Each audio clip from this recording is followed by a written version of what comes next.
bienvenue sur la chaîne de l'univers de l'ange Cathy, toujours en ce dimanche 12 janvier 2025. Il me semble que dans la vidéo de ce matin, j'ai dit 2024, donc veuillez m'en excuser. Donc je viens rapidement, donc j'ai mis de l'encens et du Palo Santo, voilà, pour nettoyer un petit peu et purifier cette pièce. Voilà, ça va pas durer longtemps. Comme je vous ai dit, Cathy, c'est toujours un imprévu. Donc j'ai un petit moment devant moi, puisque mon repas est déjà prêt, j'ai plus qu'à le réchauffer. Bref, j'ai envie de vous faire écouter quelque chose, un sujet. Non, ça va peut-être parler de deux sujets différents. Et comment dire, c'est juste à écouter et non pas à visionner. Visionner, voilà. Euh, alors, je ne porte pas de jugement de ce que vous allez entendre avec moi, puisque je l'ai déjà écouté. Voilà. Euh, je ne porte pas de jugement, mais c'est simplement pour vous faire écouter et voir un petit peu ce que vous en pensez aussi, parce que je sais qu'il y a beaucoup de personnes qui parlent de ceci, que ça ne nous regarde pas, etc., que c'est leur vie privée, et patati, et patata. Mais moi, j'avais envie de vous le faire partager, donc ce soir. Voilà. Donc ça ne dure pas longtemps, peut-être 15 minutes à peine. Voilà, si je reste pas trop longtemps à blablater avec vous. Je remercie les très peu de commentaires que j'ai eus, voilà. Et puis, euh, et puis je vous souhaite une bonne écoute. Candice Owens qui a reçu une lettre d'huissier de la part de Brigitte Macron. Il attaque pour diffamation. Et oui, vous avez bien entendu, Brigitte Macron fait pression sur Candice Owens, comme elle a fait pression sur 30 personnes qui ont été mises en garde à vue sur demande de Brigitte Macron. Récemment, j'en ai parlé dans une vidéo, dont Sagan et Bertrand Scholler, qui sont des gens un peu plus connus. Dans Natacha Ray et Amandine Roy, on avait cru qu'il y avait qu'eux qui allaient prendre un peu comme exemple, qui allaient être jugés pour l'exemple. Eh bien non, malgré que son mari est au plus bas dans les sondages, on ne peut pas dire que c'est la meilleure période pour le couple Macron. Elle décide de faire pression sur Candice Owens et à lui envoyer une lettre d'huissier. C'est ça qu'on va voir dans la vidéo. Donc le mouvement désespéré qui signe la fin du couple Macron, sous pression et en totale panique, Emmanuel et Brigitte Macron ont fait délivrer à Candice Owens un courrier légal par l'intermédiaire d'un huissier de justice. Le contenu va vous faire halluciner. Le couple présidentiel a fermement insisté pour que Candice Owens ne rende pas public le contenu de cette lettre. Drôle d'idée connaissant Candice Owens, bien sûr qu'elle va rendre le contenu visible au grand public. Elle est protégée par la Constitution, elle a le droit de dire ce qu'elle pense, elle a le droit d'émettre une théorie, surtout si elle a récolté des preuves, plus elle a des preuves que Trump lui a données, donc elle a totalement le droit. Je veux dire, elle ne peut pas faire pression sur une Américaine. Ils se prennent pour qui, le couple Macron? C'est hallucinant. Et justement, comme le dit la phrase, c'était la pire idée du siècle. Je vous laisse vous délecter de ce moment historique qui aura des conséquences catastrophiques pour les locataires de l'Élysée. Le 30 janvier, grâce à Candice Owens, la France sera débarrassée de Macron. Ça, on verra, il ne nous reste plus longtemps à attendre. Là, je vais vous lire la lettre de Candice Owens à la mi-novembre. J'ai pris... Pour ce que vous venez d'entendre, comme je dis toujours, on en prend et on en laisse. Parce que beaucoup parlent de Macrotte qui pourrait éventuellement partir récemment, mais Cathy pense autrement et a vu ça autrement aussi. Hein, voilà.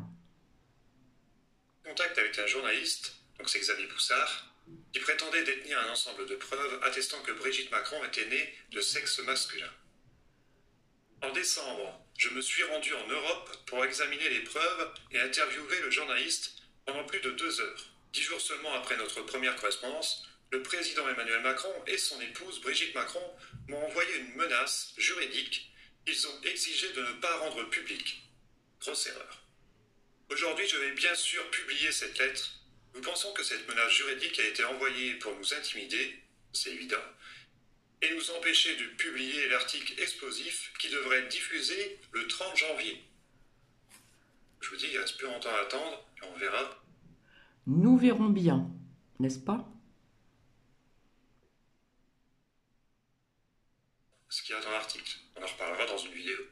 Nous ne nous laisserons pas intimider. Aujourd'hui dans l'émission, nous allons vous révéler l'étrange séquence d'événements et rappeler à Emmanuel Macron que l'Amérique n'est pas l'Europe.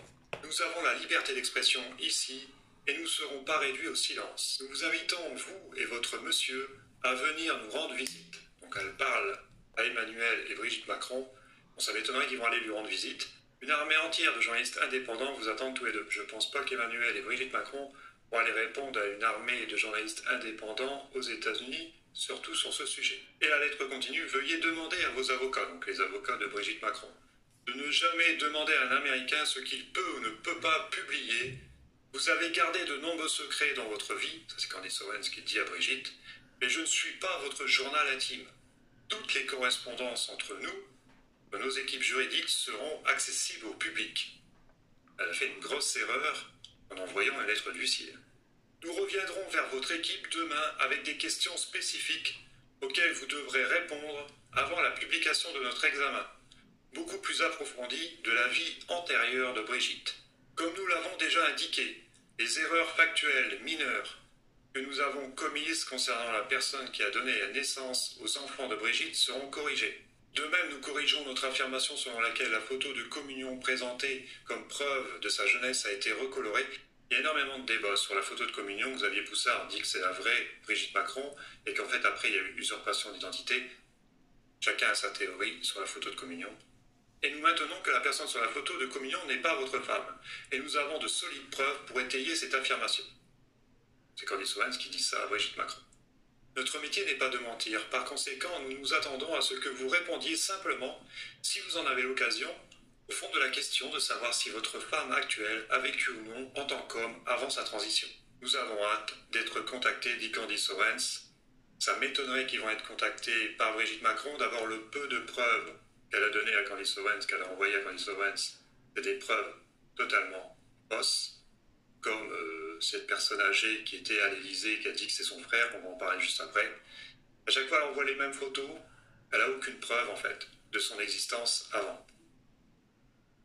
En réponse à la lettre de menace signée par un huissier, envoyée par Brigitte Macron, le secrétaire général de l'Élysée vient de recevoir un courrier de Candace Owens demandant comment Brigitte a pu faire des études à la fac en Algérie en 1962, vu que cette dernière est née en 1953, d'après ses dires. C'est une question qu'on peut se poser.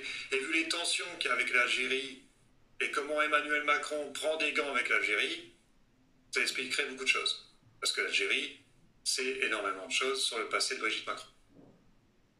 Et peut-être sur Emmanuel Macron, mais je pense plus que c'est sur Brigitte Macron. Dans la lettre officielle de menace que Macron a envoyée à Candace Owens, il affirme que le type sur la photo est Jean-Michel Trogneux et ne fournit aucune autre preuve. Genre sa parole suffit. Problème, Candace a trouvé qui est cette personne et va révéler son nom. Enfin, on sait le nom de la personne, du petit groupe, comme on l'a appelé sur la photo. Pas ça très sympa. Que Brigitte Macron d'ailleurs, quand elle passe à côté, ne le calcule pas. C'est très méchant. Tu vois ton frère, Brigitte, et tu ne lui dis même pas bonjour. C'est honteux. Mais bon, on a accusé ce monsieur d'être Jean-Michel Trogneux, et il y a l'air que Candace Owens a trouvé son vrai nom, et donc elle va publier ça le 30 janvier. Voilà ce que j'ai réussi à recueillir comme information, donc on va attendre la suite avec impatience, et je vous en dirai plus dans une prochaine vidéo, dès que j'en saurai plus. On continue avec les incendies qui ravagent toujours la Californie. Je ferai peut-être une vidéo dédiée sur le sujet, parce que j'ai accumulé pas mal de preuves et d'indices assez étranges qui se passent en Californie en ce moment. Mais surtout, ce qui est indécent, c'est les Français qui ont des villas là-bas, qui n'arrêtent pas de chialer parce qu'ils ont soi-disant tout perdu. On va revenir sur Laetitia Hallyday. Vous allez voir, elle n'a pas vraiment tout perdu. Alors, Laetitia Hallyday pleure la destruction de sa maison dans l'incendie de Los Angeles. Vous allez voir qu'elle n'a pas vraiment tout perdu. Écoutez bien. On a tout perdu, alors qu'il lui reste 3 villas. À Saint-Barthélemy, une en Suisse, une à Marne-la-Coquette, une à Saint-Tropez et 14,5 millions de dollars. Donc d'accord, elle a perdu une villa, mais il n'y a pas de quoi chialer non plus. Il y a des gens qui souffrent bien plus en France en ce moment. Donc il faut se calmer sur les plateaux télé, tous les soi-disant stars françaises, ce ne sont pas vraiment des stars françaises, parce qu'ils sont connus en France, et pour certains ils sont connus qu'à Paris, qui ont des villas aux États-Unis. Bon, ils voudraient avoir pas mal d'argent. Faut arrêter de chialer. On enchaîne avec le groupe Meta, donc Facebook, qui enchaîne les décisions radicales d'après le Parisien. En fait, moi je trouve que c'est des bonnes décisions, mais bon, Après avoir décidé de mettre fin à son programme de fact-checking, le groupe a annoncé ce vendredi mettre fin à ses différents programmes en faveur de la diversité, notamment à l'embauche. Donc en fait, si vous étiez afro-américain, vos vidéos étaient mises en avant. Si vous étiez caucasien, bon, vos vidéos passaient après, sur Facebook. Bon, ça, il va arrêter. Donc tout ça, il va arrêter. Ce favoritisme, il va arrêter. C'est bien. On le Parisien, tous les médias mainstream et tout le Wokistan est en PLS de ce retournement de veste de Facebook. Mais le président de Facebook essaye aussi de sauver sa plateforme parce que sa plateforme est complètement morte. On lui a tellement demandé de censurer. Chaque pays a demandé une censure différente. Il a détruit son algorithme. Et donc, les gens se sont lassés de Facebook ou tout simplement leur page a été fermée, leurs vidéos censurées, donc ils ont quitté Facebook. Donc il n'y a plus personne sur Facebook. Donc ça va être très dur de faire revenir les gens. Et justement, on parlait de la censure, donc on va enchaîner avec Thierry Breton. C'est partout, merci Thierry Breton, dit Florian Philippot. Presse française, roumaine, américaine, allemande, tweet de Musk, ça fait le tour des réseaux sociaux du monde entier. Le stupéfiant aveu de Breton sur l'Union européenne, qui a annulé l'élection présidentielle roumaine et qui le fera demain en Allemagne, crée une onde de choc mondiale. D'autant que la Commission européenne vient d'annoncer mettre sous surveillance les élections législatives allemandes et tenir une réunion sociale sur les élections le 24-01. Comme le dit Florian Philippot, l'Union européenne totalitaire démasquée, quittons-la. Oui, mais il y a du boulot encore pour la quitter. Mais je crois qu'elle va s'effondrer d'elle-même, l'Union européenne. On enchaîne avec Emmanuel Macron qui n'a rien trouvé de mieux d'aller voir le Premier ministre anglais en pleine polémique du gang des Pakistanais qui ont violé les fillettes anglaises. Deux dirigeants impopulaires et désavoués se rencontrent pour se mettre en scène et essayer de sauver de la puissante vague du dégagisme qui vient. J'espère qu'on va réussir à les dégager ces deux-là, parce que l'Angleterre, elle souffre beaucoup de ces soi-disant élites qui massacrent son propre peuple, et Macron fait la même chose, mais les autres présidents avant lui, nous on en souffre depuis 40 ans. On enchaîne avec Bayrou qui est en train de négocier avec le PS une suspension de la réforme des retraites en 2026. Pourquoi pas en 2028 aussi. Et étudié par le gouvernement. Entre parenthèses, s'il y a une alternative en 2025 contre une non-censure des socialistes, dit le Parisien. En gros, les socialistes vont encore trahir la France. On a l'habitude, ils font ça à chaque fois. Qui va être étonné? Personne. Et on finit avec cette information, rien ne va plus à l'Élysée. Le conseiller diplomatique d'Emmanuel Macron jette l'éponge, vient de remettre sa démission. Le chef de l'État doit rebâtir un pôle diplomatique à l'Élysée. C'est pour ça que je... Vous voyez un petit peu ce que je vous ai dit il y a très longtemps, séparation de certains membres de l'État, et ce n'est pas terminé. Je vous ai dit tout à l'heure d'envoyer une lettre d'huissier à Candice Owens, c'était une très mauvaise idée, vu ce que traverse le couple Macron en ce moment, que tout le monde est en train de les lâcher. Mais bon, vu que le couple Macron ne vit pas dans le même monde que nous, est-ce qu'ils ont les idées claires? Est-ce qu'ils ont déjà eu les idées claires? J'en doute.